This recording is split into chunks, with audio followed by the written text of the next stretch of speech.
왜? 비보드? 인텔 말하는 거지? 레고 돼? 여보세요? 눈케이? 눈케이? 눈케이? 레노버 되긴 돼!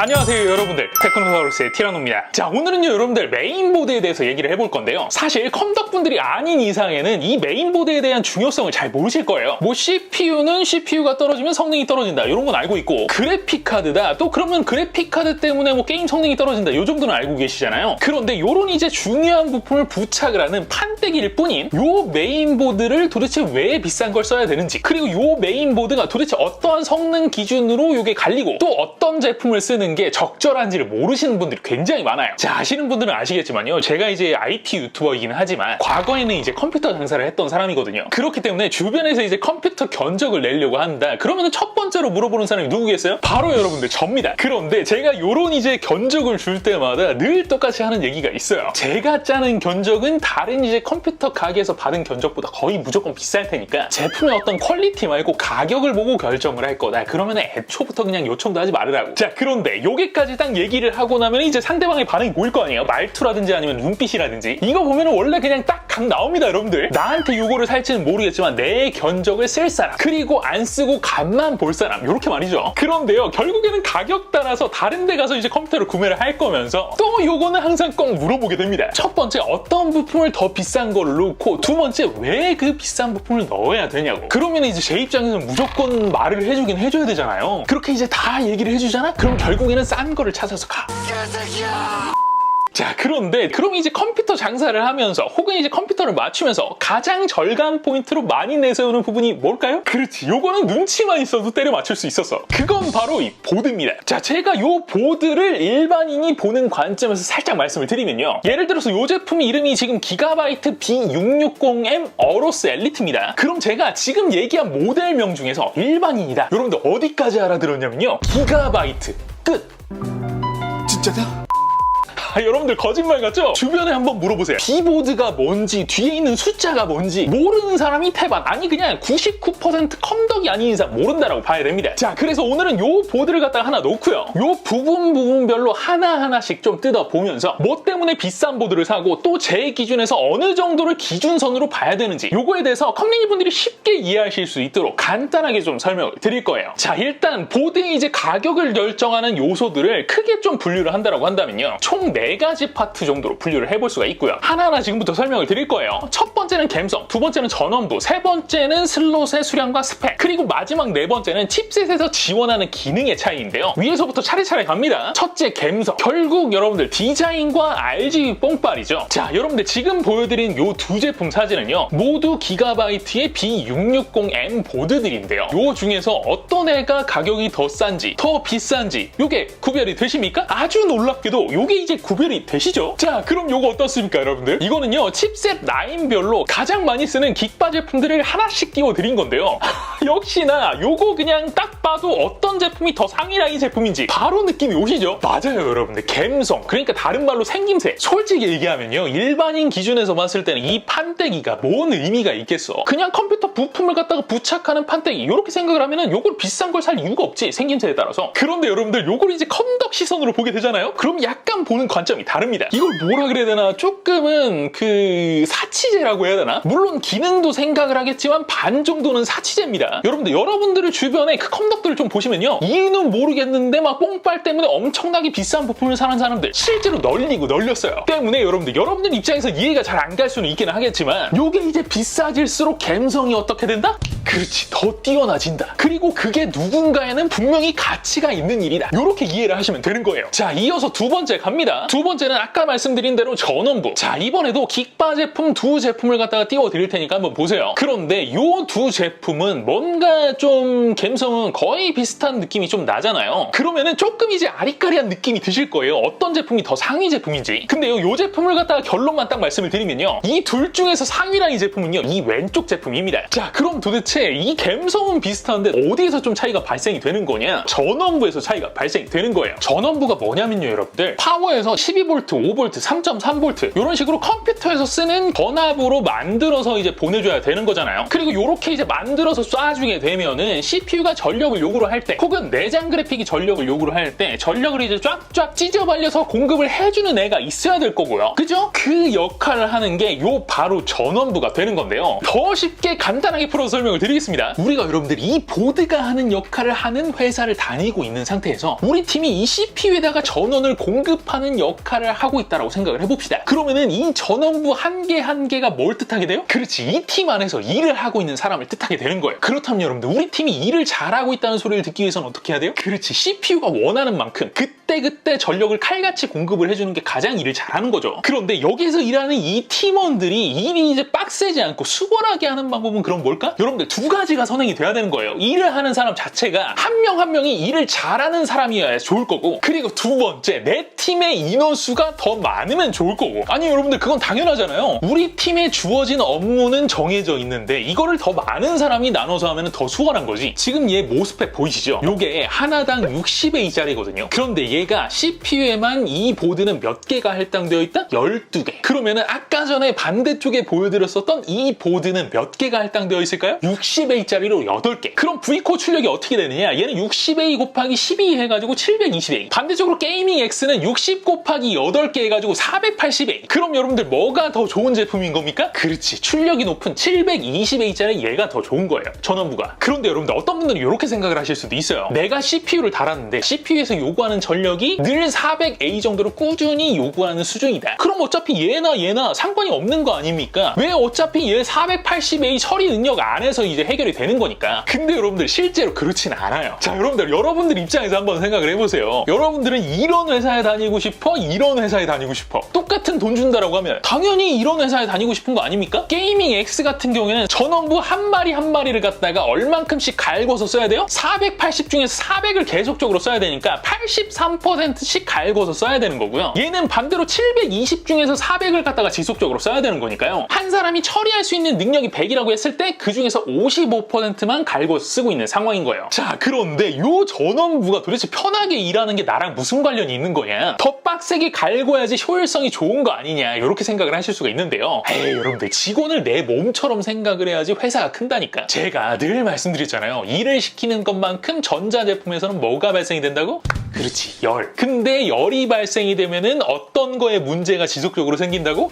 그렇지, 내구성. 전원부를 저렴하게 구성을 해놓잖아요. 마음 편하게 여러분들 사용 못합니다. 때문에 여러분들, 두 번째 가격을 결정하는 요소, 전원부가 좋아지면은 가격이 보통 어떻게 된다? 그렇지, 비싸진다. 하지만 왜 그런 비싼 보드를 사는 거다? 그렇지, 일하는 직원이 힘들지 않게 해서 내구성을 갖다가 오래 지속적으로 사용을 하기 위해서. 그래서 전원부가 좋은 비싼 보드를 사게 되는 거예요. 자, 여러분들, 충분히 이해가 되시죠? 그럼 번외로 이 제품은 어느 정도까지 해결이 가능한 애냐? 자, 지금 보여드리는 영상은요, 여러분들 K버전입니다. 이거 K버전 CPU를 갖다가 스톡 상태에서 측정을 했을 때 전원부 온도예요. 어때요? 요만하면은 뭐 그냥 깔끔하다라고 보는 게 맞겠죠? 충분히 이용 가능합니다. 자, 다음은 세 번째, 스펙과 슬롯의 수량. 사실요, 최근에는 요런 이제 좀 중가형 보드들도요, 소비자의 욕구가 좀 그래서 그런가 봐요. 좀 많이 상향 평준화가 된 편이라서요. 요런 정도의 보드만 되더라도 이제 뭐 거의 있을 거는 거의 다 있는 편이긴 한데요. 아무튼 여러분들께서 다 따져보고 가셔야 될 요소는 하나하나 짚어드리도록 하겠습니다. 일단 여기 위에 있는 요 히트싱크들, 여기는 사실 이제 전원부 그리고 디자인 부분에서 연관이 되어 있는 부분이기 때문에 여기에서 논할 거리는 아닌 거라고 좀 생각이 들고요. 첫 번째, 일단 동일 라인 기준으로 봤을 때 일반적으로는 ATX 보드들이 MATX 보드들보다는 조금 더 비싸다라고 보시면 될 것 같고요. 두 번째, 랜 카드가 뭐가 달려있는지, 또 오디오 칩은 뭐가 달려있고, 셋째, M.2 슬롯은 몇 개가 제공이 되고 방열판은 달렸는지, 또 여기에서 지원하는 방식은 뭐가 있는지, 넷째, 최근에는 이제 PCI 슬롯은 글카 이외에는 뭐 그렇게 이용 빈도가 높진 않긴 하지만 이게 이제 캡처보드를 갖다가 PCI로 쓰시는 분들도 있고요. 때문에 슬롯 개수, 속도, 다섯째, SATA 포트의 개수와 위치, 그리고 배치 방법, 여섯째, 램 슬롯의 개수와 스틸아머 처리 여부도 보셔야 되고요. 일곱째, 케이스에 달려있는 외부 포트와 연결할 수 있는 포트의 종류와 수량, 여덟째, 요새는 뭐 대탑에서는 빠질 수가 없는 요소이죠. 보이죠? RGB 싱크를 위한 헤더 개수와 종류 9제. 예전에는 이제 비싼 보드에서만 이런 기능을 지원하긴 했었는데 서서히 이제 좀 아래쪽으로 많이 내려오고 있죠. 바이오스 플래시 기능을 지원하는 이런 이제 퀵 버튼 같은 편의 기능들. 그리고 마지막으로 10번째, 후면 포트가 어떤 게 얼마나 들어가 있는지 이런 종류와 개수를 본인에게 맞는지를 충분히 따져보셔야 됩니다. 자, 그런데 말입니다.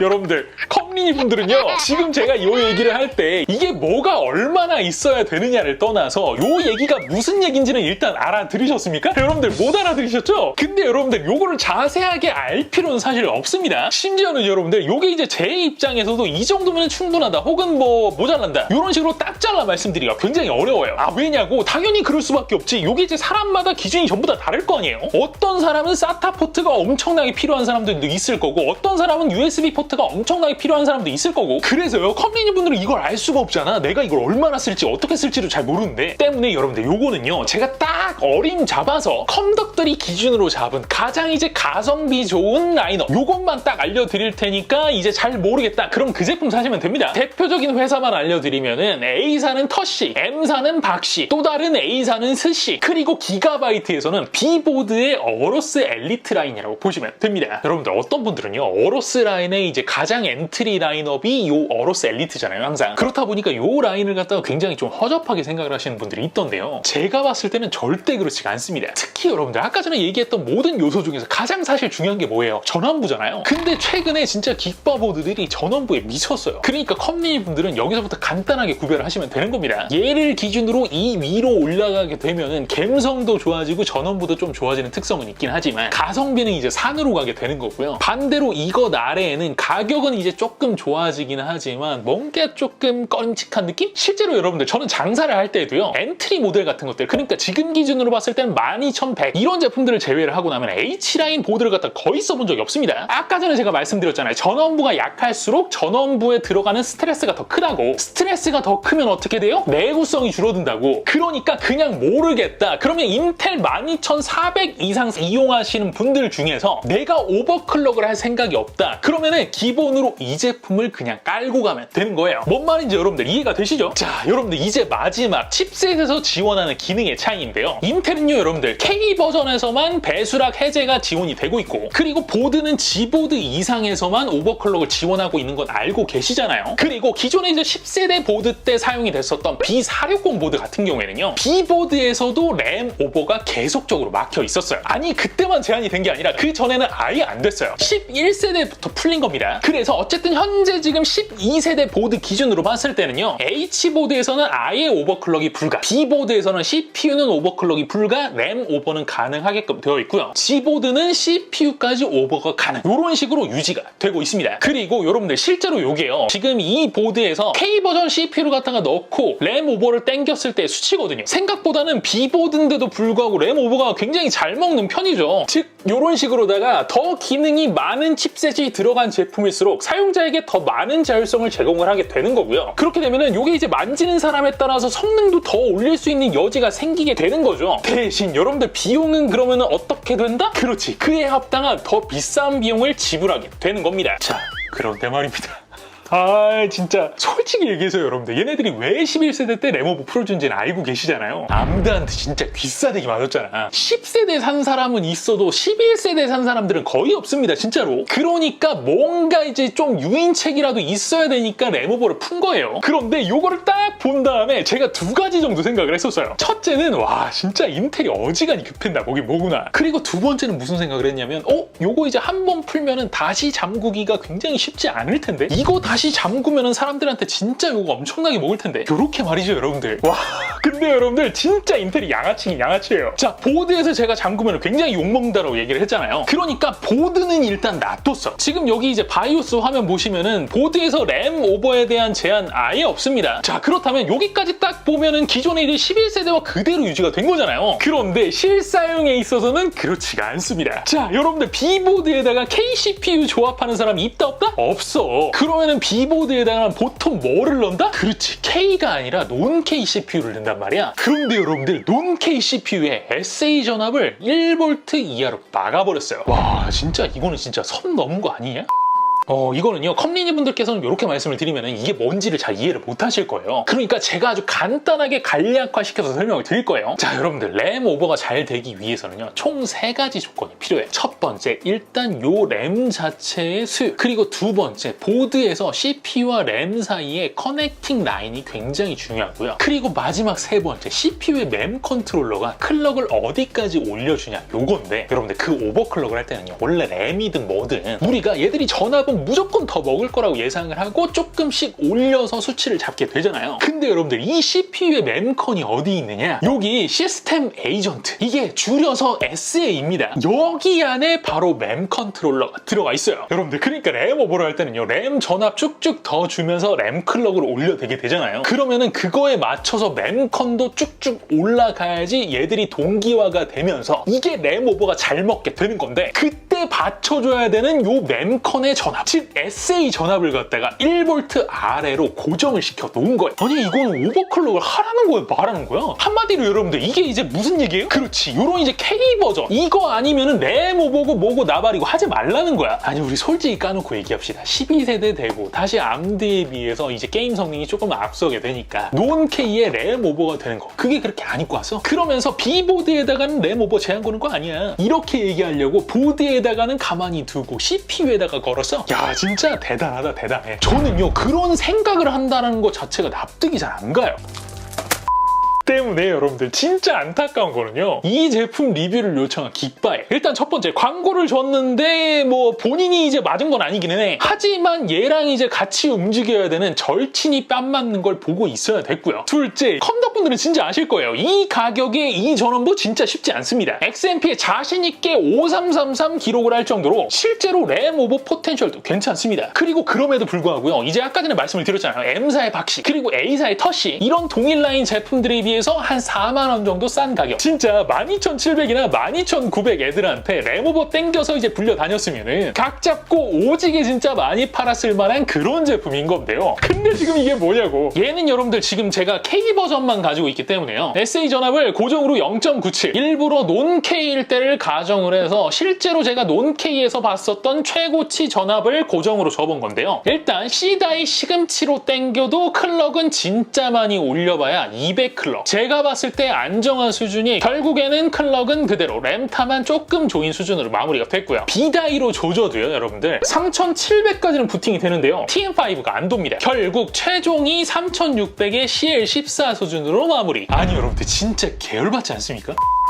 아, 그리고 맞네. 지금 이런 얘기를 하면 제가 좀 생뚱맞긴 할 텐데요, 여러분들. 요 얘기는 꼭 해달라고 하시더라고요. 자, PC 디렉트, PC 디렉트, PC 디렉트. 요 제품 빌려주셔서 감사하고요. 이거는 절대 제가 죄 없는 유통사에게 하고 싶은 얘기가 아니니까 오해하지 마세요. 이게 우리 이제 컴덕들을 기준으로 좀 말씀을 드리자면요, 우리 컴덕들은요, 여러분들, 성능으로 보는 정량적 평가도 굉장히 중요한데요, 그것과 같이 굉장히 많이 보는 한 가지 정성적인 평가도 굉장히 많이 해요. 실제로 거기에서 팬층이 굉장히 많이 형성이 되게 됩니다. 아무튼요, 뭐 12세대는 그런 건 알겠는데, 다음 세대인 13세대 때 한 번 더 두고 보겠습니다. 얘들이 또 요거 이제 슬그머니 풀 수도 있어. 물론 이제 그렇게 푼다라는 가정은 어떤 일이 선행이 돼야 되는 거겠죠. 상대방에게 이제 뺨 한 대 맞아야 되겠지. 이렇게 한 대 맞아본 다음에, 아, 이게 아프네, 그러면은 풀고, 안 아프면은 아마도 안 풀 것 같지만 말이에요. 자, 오늘 영상은 여기까지입니다. 영상이 재미있으셨다면 구독과 좋아요, 그리고 알림 설정 꼭 잊지 말아주시고요. 저는 다음 시간에 또 재밌는 영상으로 찾아뵙도록 하겠습니다. 지금까지 저는 티라노였습니다. 고맙습니다. 나는 이거랑 유통사가 지금 똑같은 줄 알았어. 이걸로 지금 계속 광고를 하다가 나중에 이건 줄 알았다? 아유, PCD 미안합니다. 어쨌든 이걸로 광고한 거는 안 나갔어요. 오해하지 마세요.